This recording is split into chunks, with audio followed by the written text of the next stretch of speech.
Okay? Kung ang sagot naman natin ay false, click natin si false. Lalabas si try again. Kapag click natin si red or yung left arrow, babalik tayo sa question. Then click ulit natin si true. Lalabas si very good. Then click natin si blue or si right arrow.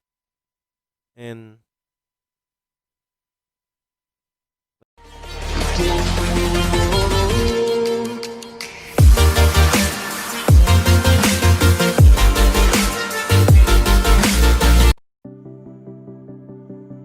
maglalagay ngayon tayo ng sound effect sa ating true or false. Kapag lumabas yung very good,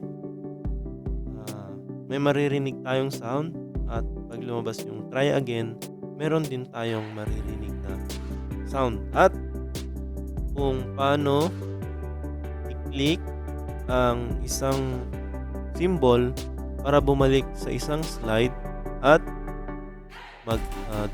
pumunta sa another slide or yung next at previous button. So, gagawa tayo ng next at previous button at sound. Okay, let's start. Okay, so sa video ito or sa slide na ito, pupunta tayo muna kay slide 2. So, i-click natin kahit saan dito sa dalawa. Right click natin or punta tayo sa animation. Open natin yung animation pan. Then, na-click na natin si very good kahit saan po dyan. Okay lang po. Then, click natin yung arrow down. Then, effect option. Ngayon, pipili tayo ng sound. So, pipili natin ay applause. Kayo, kung gusto nyo nasa inyo po kung anong gusto nyo sound na ilalagay. Push, laser, hammer, point, click. Kung pipiliin po natin ay ito. Then, okay, ngayon naman, dito tayo kay try again. Mag-i-insert tayo ng isang audio. So ngayon, ang kukunin nating audio ay wala sa ating audio clip. So ngayon, mag-i-insert tayo ngayon ng audio natin. So ang gagawin lang natin, click natin si insert. Punta tayo kay audio. Audio from file. Click natin si Game Over by Super Mario. Insert. Ayan. Natin ilagay dyan. Click natin. Or makikita nyo dito sa right. Merong ayan, arrow down. Ito si Game Over number 2 Super Mario. Click natin yung arrow down. Then effect options. Then audio settings. Or ito, timing. Lagyan natin with previous. Then, click natin yung animate as part of click sequence. Yan. Then, okay. So, try natin. Review.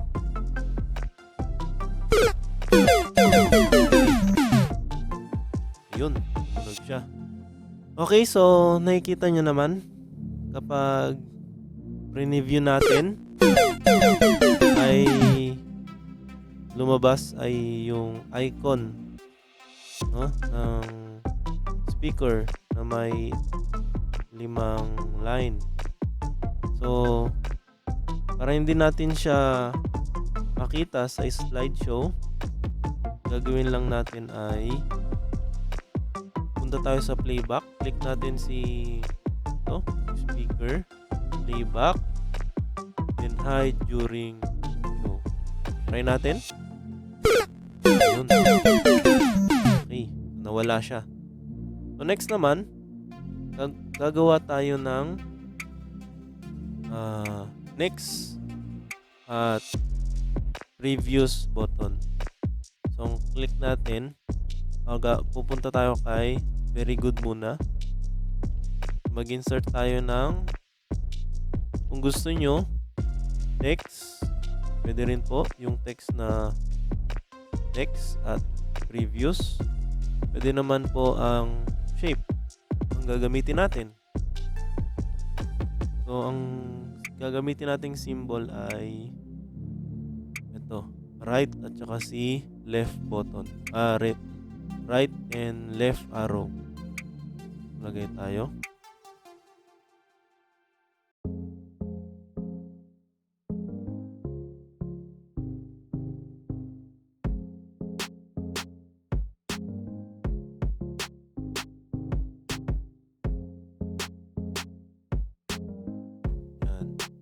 Ito yung previous button, ito yung next button. Next, lagyan din natin sila ng animation. Yan. So, animation. Here or fade. Yung fade. Then, hold natin yung control button. Click natin yung dalawa. Si right arrow 8. Right arrow 7. Then, click natin yung arrow down. Start after the previous or start with the previous. Yan. Depende po kung anong gusto nyo. Lalabas siya pagkatapos ng very good or lalabas na siya kasabay ng very good. Pwede lang po yun. Next naman, dito, papahin natin.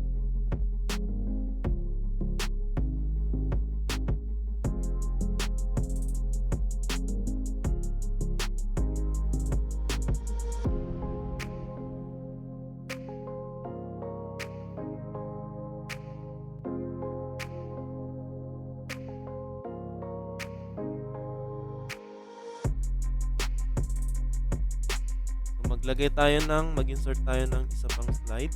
Control M lang po. Yan.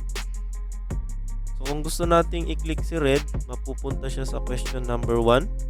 At kung gusto naman natin i-click si blue, mapupunta siya sa slide 4. Or gawin natin yan. Yan. Thank you.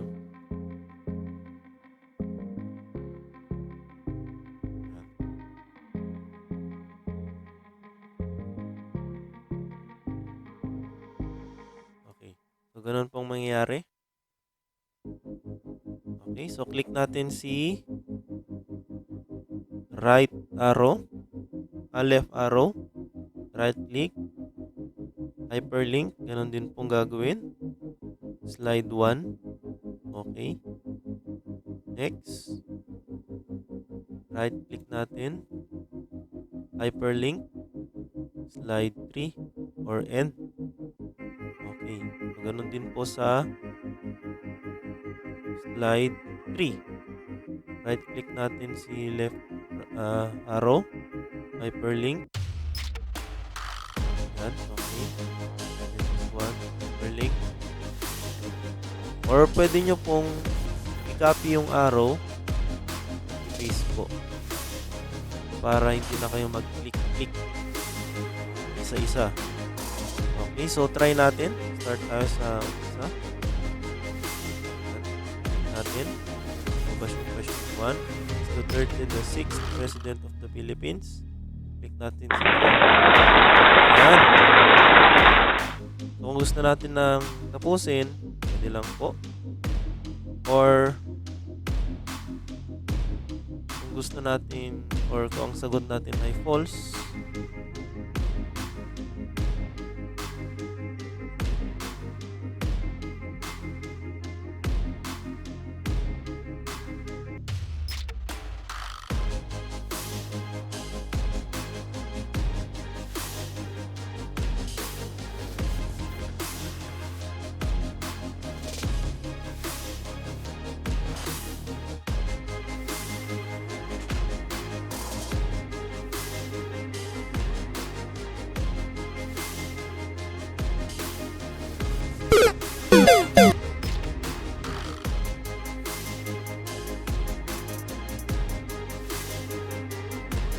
Okay? Kung ang sagot naman natin ay false, click natin si false. Lalabas si try again.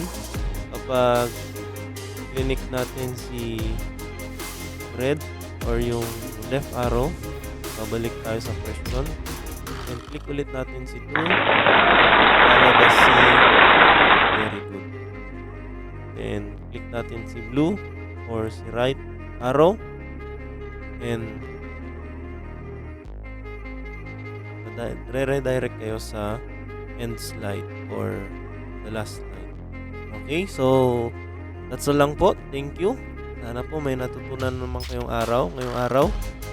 At sa mga bago po sa ating YouTube channel, kindly click the subscribe button. Click nyo na rin po yung notification bell para po na-notify kayo sa mga bago nating videos.